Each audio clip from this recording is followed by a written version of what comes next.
इस वीडियो में मैं आपको बताने वाला हूँ general guidance about the carbohydrate topic biochemistry. इसमें मैं आपको बताऊंगा कि कौन कौन से जो टॉपिक हैं आपने एमसीक्यू के लिए करने हैं और कौन कौन से एससीक्यू के लिए और कौन कौन से नहीं करने बिल्कुल भी। और बिल्कुल काम आपके लिए आसान हो जाएगा। तो शुरू करते हैं। पहले मेरा जो एडिशन है ये है थोड़ा पुराना, तो इस वजह से यहाँ पे आपके शुरू में डेफिनेशन होगी, मुझे अभी याद नहीं आ रही वो क्या थी, लेकिन अभी इसमें नहीं है, ये ज़रा पुराना एडिशन है, तो आप उसमें से वो देख लीजिएगा, वो डेफिनेशन बार बार आ जाती हैं। और उसके बाद ये जस्ट आपने रीड मारना है ये सारा। कार्बोहाइड्रेट की क्लासिफिकेशन जो है ये तो वैसे आपने एफएससी में भी पढ़ी होगी, इतनी मुश्किल नहीं है, जस्ट आप मतलब देख लीजिएगा, इतना अहम नहीं है कार्बोहाइड्रेट की क्लासिफिकेशन। उसके बाद ये टेबल बहुत इंपॉर्टेंट है, मतलब बस आपने याद रखना है, इनके नाम डिफरेंट आ जाते हैं, पूछ लेते हैं बाद में एमसीक्यू में। मोनोसेक्राइड्स को ज़रा अच्छी तरह पढ़ लीजिएगा, बाकी डाइसेक्राइड्स आगे आएंगे, पॉलीसेक्राइड भी आगे डिटेल्स आएंगे, इसमें से जस्ट आपने रीड मार लेना है यहाँ तक। उसके बाद ये मोनोसेक्राइड के स्ट्रक्चरल एस्पेक्ट्स जो है ना, ये आपसे काफ़ी दफ़ा पूछ लेते हैं, जैसे आइसोमेरिज्म है, स्टीरियो आइसोमेरिज्म हो गई। उसके बाद ये आपने रीड मारना है, ये वाला टॉपिक रेफरेंस का ग्लाइसरल्डिहाइड।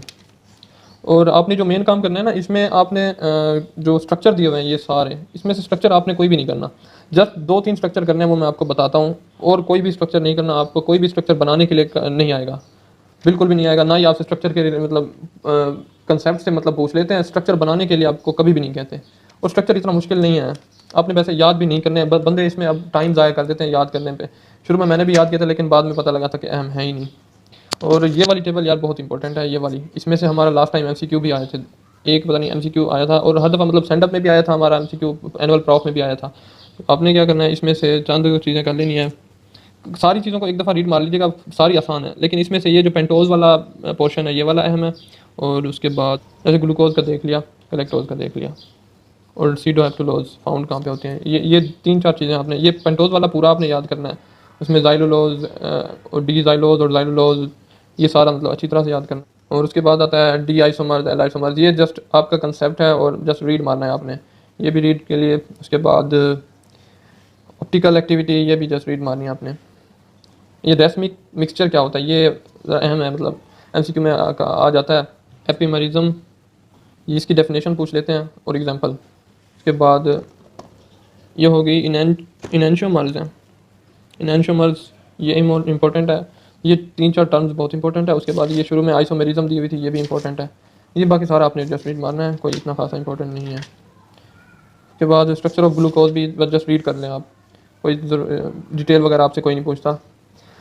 और आपने जो स्ट्रक्चर याद करने हैं ना, वो ये वाली टेबल में जो दिए हुए हैं ना, ये वाले ग्लैक्टोज, ग्लूकोज और मैनोज, इनमें बेसिक डिफरेंस क्या है, बस आपने यही याद करना है। और फ्रक्टोज और ग्लूकोज में जो है आपने वो डिफरेंस याद रखना है। लीनियर भी और जो है साइक्लिक भी स्ट्रक्चर दोनों याद कर, अच्छी तरह याद कर लें। मतलब कंसेप्ट के लिए आपसे पूछ लेते हैं, एग्जाम्पल के तौर पर आपसे पूछ लेते हैं कि एनएंशियोमर्स कौन से होते हैं, फलां फलां, इस टाइप की बातें। ये एनोमर्स, ये भी इंपॉर्टेंट है, उसमें म्यूटा रोटेशन, ये इंपॉर्टेंट है। इसकी जो आपने जस्ट मतलब वैल्यूज़ इतने ज़्यादा रट्टा नहीं मारने हैं, ये जो दी हुई है 112.7 डिग्री 52.7, ये मतलब इतनी इंपॉर्टेंट नहीं है, जस्ट आप एक दफ़ा रीड मार लेंगे, इतना आपको एक ओवरव्यू याद रह जाए, वरना इतना मतलब आता नहीं है। उसके बाद म्यूटा रोटेशन ऑफ फ्रक्टोज, ये देख लीजिएगा। और जो मेन इसमें से दूसरा एम जो है एफसीक्यू आता है ना, यहाँ से ये स्टार्ट हो रहा है, ये वाला रिएक्शंस ऑफ मोनोसेक्राइड्स। ये मोनोसेक्राइड के रिएक्शन एज सच ऐसा ही सवाल आ जाता है कि मोनोसेक्राइड के रिएक्शन लिखें। और उसके बाद पीछे से जस्ट 2-3 डेफिनेशन मैंने आपको बताई है, ये भी एससीक्यू के तौर पे आ जाती हैं। एनएंशियोमर्स, एपिमर्स, ये क्या होते हैं, सपोज कह देते हैं कि डिफाइन फॉलोइंग विद एग्जांपल। अच्छा, उसके बाद ये अपने रिएक्शंस करने हैं, सारे रिएक्शंस कोई भी नहीं छोड़ना। रिड्यूसिंग प्रॉपर्टीज उसकी है, ऑक्सीडेशन, रिडक्शन, यार ऑक्सीडेशन रिडक्शन तो बहुत अहम है, ये अलग से ही पूछ लेते हैं। उन प्रॉपर्टीज़ में भी ये बहुत ज़्यादा इंपॉर्टेंट है, ये रिडक्शन और ऑक्सीडेशन, ये reducing properties, reduction, oxidation. Dehydration जो है, ओज़ोन फॉर्मेशन, ये आप वैसे प्रैक्टिकल में भी अच्छी तरह कर लें, प्रैक्टिकल करेंगे, इनके लैब टेस्ट करेंगे तो आपको वैसे भी याद हो जाएंगे, ये इनकी इतनी टेंशन नहीं लेनी, ये भी अच्छी तरह वैसे करने हैं। ये सारे रिएक्शन पूछ लेते हैं एक ही सवाल में एमसीक्यू में। और उसके बाद आता है ग्लाइकोसाइड्स। ग्लाइकोसाइड्स भी बहुत इंपॉर्टेंट टॉपिक है कार्बोहाइड्रेट का, इसमें से पूछ लेते हैं physiologically important glycosides. Structural derivatives of जो मोनोसेक्राइड्स हैं, ये भी बहुत इंपॉर्टेंट एससीक्यू है, ये भी बहुत इंपॉर्टेंट है यार, ये स्ट्रक्चरल डेरिवेटिव्स और प्रॉपर्टीज़ बहुत इंपॉर्टेंट है, रिएक्शंस जो थे पीछे बताए थे। उसके बाद आता है डाइसेक्राइड्स। डाइसेक्राइड्स में आपने जस्ट देखना है कि ये जो मोनो डाइसैकराइड है ये बनता किन किन एलिमेंट से है, जैसे मेल्टोज है, ये किस किस से बनता है और इसमें बॉन्ड कौन कौन से हैं और इसकी मतलब कितनी जो मतलब 2-3 टाइप बताई हुई है बॉन्ड की। ये हर में हर जो डाइसैकराइड है ना आपको पता होना चाहिए कि उसमें बॉन्ड कौन सी है एक्चुअली। जैसे लैक्टोज में होती है बीटा 1,4 ग्लाइकोसाइडिक बॉन्ड होती है। इस टाइप की आपको सारी पता होनी चाहिए कि कौन कौन से डाइसैकराइड में कौन कौन सी बॉन्ड है। ये लाजमी आपने याद करना है, एमसीक्यू में लाजमी आता है, लाजमी हमारा आया था एमसीक्यू में। और ये सारी मतलब आपने अच्छी तरह पढ़ने हैं। मेल्टोज हो गया, सक्रोज हो गया और इन्वर्जन ऑफ सक्रोज ये इंपॉर्टेंट है, लैक्टोज ये अभी सारा इंपॉर्टेंट है।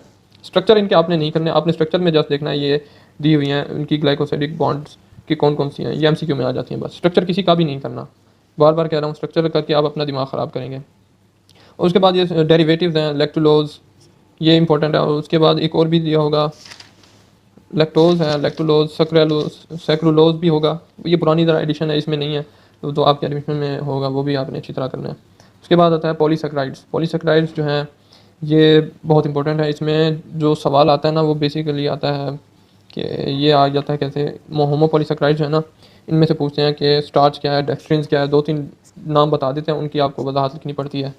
डेक्सट्रिन्स, ग्लूकोगॉन, ग्लाइकोजन, इंसुलिन वगैरह, मतलब सारी इंपॉर्टेंट है। स्ट्रक्चर आपने किसी का नहीं करना, बार बार मैं कह रहा हूँ, स्ट्रक्चर में जस्ट आपने देखना है कि उसमें बॉन्ड कौन सी प्रेजेंट है। ये जैसे यहाँ पे दिखा रहे हैं कि बॉन्ड ये वाली प्रेजेंट है, ये आपसे एमसीक्यू में पूछेंगे, बाकी स्ट्रक्चर बनाने के लिए आपको कभी नहीं आएगा और आपने ना बनाना भी नहीं है उसमें। जब थ्योरी लिख रहे हो इसका कोई इतना खासा इंपैक्ट नहीं होता, उल्टा आपका टाइम ज़ाया हो जाएगा, टाइम बहुत कम होता है, शॉर्ट होता है और आपको मतलब लिखना बहुत ज़्यादा पड़ जाता है। स्ट्रक्चर बना के आप अपना टाइम ज़ाया करेंगे।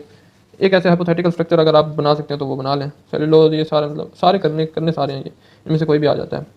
और हेट्रोपॉलीसैकराइड्स, हेट्रोपॉलीसैकराइड्स जो हैं इसमें ये वाली जस्ट रीड मारिएगा, इसमें कंसेप्ट है कि जो गैग्स होते हैं वो क्या होते हैं और एसिड म्यूकोपॉलीसैकराइड वगैरह क्या होते हैं, प्रोटियोग्लाइकन्स क्या होते हैं। डिफरेंस इनमें मेन आपने याद रखना है कि क्या क्या होती हैं ये चीज़ें। और इसके बाद ये अब जो है म्यूकोपॉलीसैकराइड्स आगे वजाहत की हुई है उनकी कौन कौन सी हैं, जैसे हाइलोरोनिक एसिड हो गया, ये सारे ये जस्ट आप अगर यहाँ से भी ना करें आपको ये टेबल इनफ है, ये टेबल बहुत है। और दूसरी लिपिन में से भी मैं आपको टेबल बताऊंगा, ये टेबल और वो लिपिन वाली टेबल कर लें तो आपको डिस्क्रिप्शन पढ़ने की इतनी ज़रूरत नहीं है। आप सिर्फ जस्ट इस टेबल को अच्छी तरह से कर लें। ये वाली जो टेबल है एक दफ़ा यहाँ से रीड मार दें, जो देखें कि जो बात यहाँ पे नहीं बताई हुई वो आप यहाँ पे लिख लें अलग से। और ये टेबल आपने बहुत अच्छी तरह से करनी है। इसमें से MCQ बाज़-औक़ात आ जाता है, बहुत दफ़ा चांसेस ज़्यादा होते हैं कि यहाँ से आ जाए। और ये एगर पैक्टिन वगैरह भी आपने देख लेने हैं, MCQ छोड़ना मतलब इसमें से कुछ इतना खास नहीं है। यहाँ पे ये जो स्ट्रक्चर दिया है ना, ये स्ट्रक्चर आपने खास तौर पे देखना है। बनाने के लिए मैं बार बार आपको कह रहा हूँ बिल्कुल भी कोई स्ट्रक्चर नहीं आएगा, आपने जस्ट देखना है 1,3 बॉन्ड है, इसमें हो गई, इसमें भी 1,3 बॉन्ड है, इसमें देखें इसमें 1,4 बॉन्ड आ गई है और उसके बाद आ गया यहाँ पे भी 1,3 बॉन्ड। आपने जस्ट बॉन्ड देखना है, उनके दरमियान कौन सी बॉन्ड है और आपस में जो डाइसैकराइड हैं वो कौन सी बॉन्ड रख रहे हैं, मतलब जो उनके यूनिट्स हैं, डाइसैकराइड यूनिट है ना, वो आपस में कौन सी बॉन्ड रख रहे हैं। ये उसके बाद ये आपने टेबल भी कर लेनी है। ये इसमें जनरल बताया गया कि कौन कौन सी चीज़ें जो हैं ग्लाइकोप्रोटीन्स होती हैं बनी गई हैं। बस आपके लिए इतना, ये सत्या से जो आपने करना था यहाँ से वो हो गया। तो उसके बाद आपको लिपिन से बता देता हूँ मैं जो आपने करना है।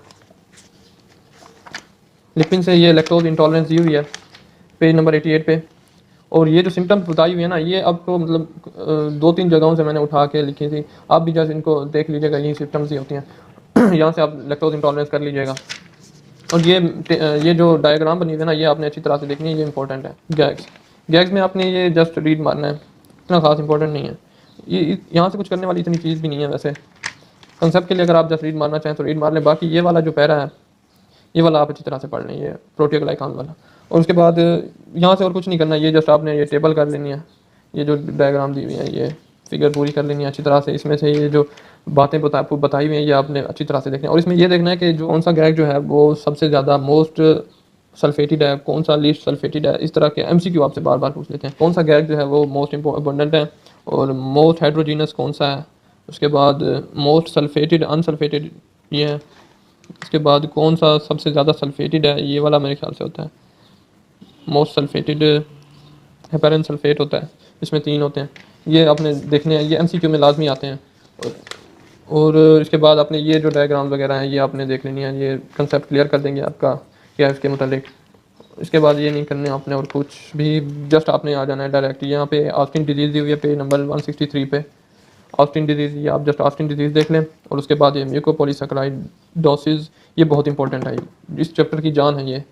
इस चैप्टर में से ना म्यूकोपॉलीसैकेराइडोसिस ज़्यादातर आता है जो है ना कार्बोहाइड्रेट्स में से। और कार्बोहाइड्रेट्स में जो आपने ये फिगर दी हुई है इसमें से जस्ट आपने ये हर्लर सिंड्रोम और हंटर सिंड्रोम करना है, और ये हर्लर और हंटर सिंड्रोम आपकी जान नहीं छोड़ेंगे। कार्बोहाइड्रेट्स में तो ज़्यादातर यही आते हैं। हमारा भी हर्लर आया था या हंटर आया था, हमारा एक सिंड्रोम आया था, ये मेरे ख्याल से इन दोनों के दरमियान डिफरेंस आया था हमारा एक ये या सेंडअप में आया था या एनुअल में आया था मुझे ये याद है। लेकिन ये बहुत इंपॉर्टेंट है ये टॉपिक, ये आपने इसको रट्टा लगा लेना है, वर्ड टू वर्ड क्रैम कर लें इसको। उसके बाद ये ग्लाइकोप्रोटीन का ओवरव्यू दिया हुआ है यहाँ पे, और ये टेबल, ये जो फिगर है ये आप देख लीजिएगा, फिगर, और यहाँ से बस इतना सा है जो कार्बोहाइड्रेट, बस इतना सा आपने करना है और कुछ भी